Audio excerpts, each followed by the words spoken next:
est peut-être plus terre à terre. Dans une série exceptionnelle, le New York Times publie une enquête sur l'histoire de la dette haïtienne et explique comment, notamment, Haïti a été obligé de payer pour obtenir son indépendance de la part de la France. On en parle avec vous.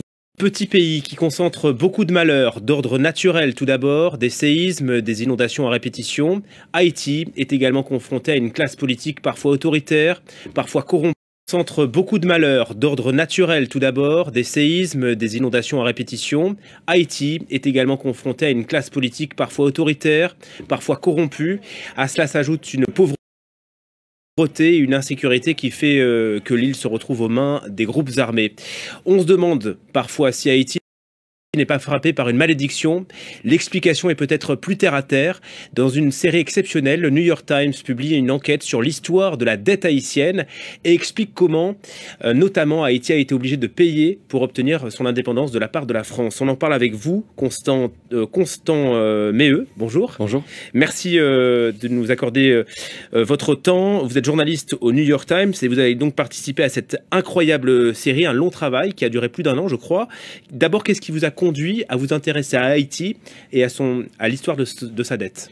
Bon, écoutez, exactement ce que vous venez de dire, c'est-à-dire qu'on a une collègue qui s'appelle Catherine Porter, qui connaît bien Haïti, qui a fait beaucoup de reportages là-bas, et qui, à chaque fois qu'elle allait sur place, se demandait mais comment se fait-il que ce pays est aussi pauvre? Comment se fait-il qu'il n'y a pas de système de métro? Comment se fait-il qu'il n'y a pas d'égout qui fonctionne? Comment se fait-il qu'il n'y a pas de système d'éducation publique solide? Et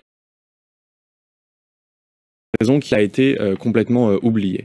Et donc on a voulu revenir justement sur cette histoire de la dette d'indépendance, de voir comment est-ce que cette dette qui est unique, qui est un cas unique dans l'histoire, où un pays où les anciens esclaves vont finalement payer des compensations à leurs anciens maîtres, a finalement aidé à faire rentrer Haïti dans un cycle d'endettement perpétuel, infernal, selon certains historiens, et donc a impacté son développement économique. Alors tout commence 20 ans après l'indépendance d'Haïti. Le roi Charles X lance un ultimatum à la population.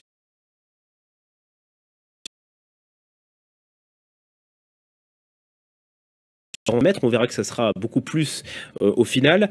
150 millions, c'est colossal pour le budget d'Haïti à l'époque. Alors à l'époque c'est colossal, on a quelques estimations du PIB d'Haïti en 1825 et ces estimations donnent un PIB à 50 millions, donc on est sur une dette qui représente 3 fois le PIB du pays. Par ailleurs, le premier paiement, puisque c'était 150 millions qui devait à l'origine être payé en 5 annuités, rien que le simplement ne peut pas payer. Et donc Haïti va être forcé de faire la seule chose qu'il peut le faire pour payer, pour honorer sa dette, c'est d'aller emprunter auprès de banques françaises dès 1825. Ce qu'on appelle la double dette. Exactement, voilà. C'est ce qui va former la double dette, l'indemnité aux anciens esclavagistes et le premier emprunt qui est contracté justement pour financer, pour aider à financer le début de cette indemnité. Et au total, vous estimez qu'Haïti a payé à la France 560 millions de dollars, une somme qui a été détournée et qui aurait pu servir au développement de l'île. Exactement. 560 millions de dollars en tant que tel, c'est une somme qui reflète assez mal l'impact, je dirais, économique sur le développement d'Haïti. C'est très peu comparé par exemple au PIB d'Haïti actuellement qui est de 14,5 milliards de dollars. En revanche, il faut voir ce que les 560 de dollars auraient pu permettre en termes de développement économique. Et donc on a travaillé avec 15 économistes là-dessus pour estimer qu'est-ce que seraient devenues ces sommes si elles étaient restées en Haïti. On est arrivé à une fourchette en termes de coût d'opportunité économique qui est entre 21 milliards de dollars et 115 milliards de dollars, c'est-à-dire entre 1 fois et 8 fois le PIB d'Haïti en 2000. C'est le manque à gagner, exactement. C'est exactement le manque à gagner, c'est-à-dire que pour cette fourchette, on a pris 2 hypothèses. Une assez conservatrice qui est de dire ça en Haïti, il aurait grandi au même taux de rendement que le reste de l'économie. Donc pour ça, on utilise le taux de croissance réel du PIB d'Haïti.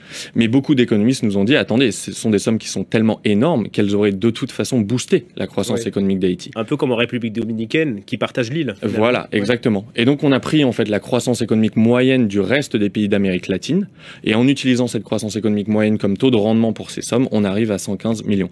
Et c'est vrai que c'est frappant encore une fois qu'on est sur la même île, un pays où il y a justement des réseaux de métro, des réseaux d'égouts, des écoles, et puis vous traversez la frontière et vous arrivez en Haïti où c'est une situation bien différente.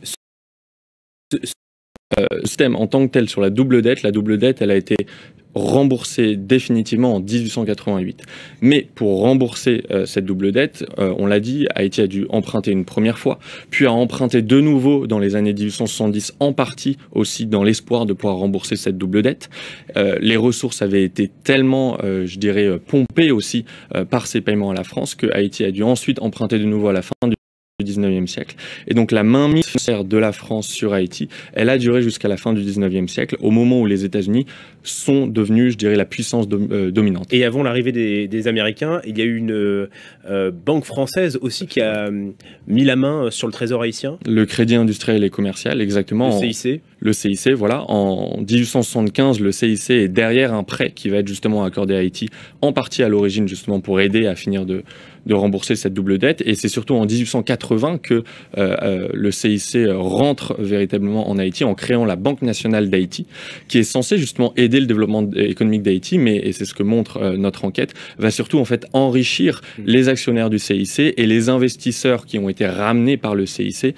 Donc Haïti, le pays voit arriver les Américains, c'est un nouveau cauchemar qui commence, un nouveau pillage? C'est un nouveau pillage et surtout ce qui est intéressant, c'est qu'en fait les Américains vont en un sens perpétuel. Le système a été mis en place par les banques françaises, à savoir prendre le contrôle des finances, imposer des taxes qui sont très importantes et surtout imposer un nouvel emprunt. En 1920, Citibank, qui est l'ancêtre de Citigroup, qui est cette banque américaine aujourd'hui bien connue. Pendant 10 ans, on va avoir quasiment un quart des revenus publics d'Haïti qui vont être transférés à la National Citibank, puisqu'on en prie imposé par les États-Unis. Par les États-Unis. Haïti en France, ce qui a un demande des réparations au début des années 2000, j'entends de dollars. Suite. Un discours en avril 2000, remboursement à hauteur de 21 $ actuels, si on remboursement, une commission va être pour officiellement précisément de faire en fait de côté de restitution.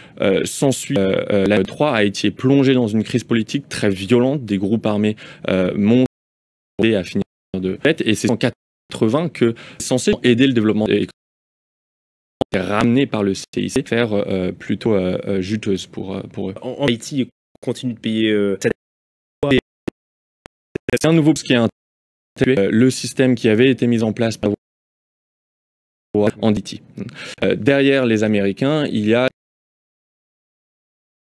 d'Haïti qui se transférée à la National Citibank, que c'était elle qui avait le contrôle sur un par réparation au début des années 2000, Jean-Bertrand, 21 milliards de destitués. C'est en avril 2003, Jean-Bertrand frappe un grand coup en justement ces 21 milliards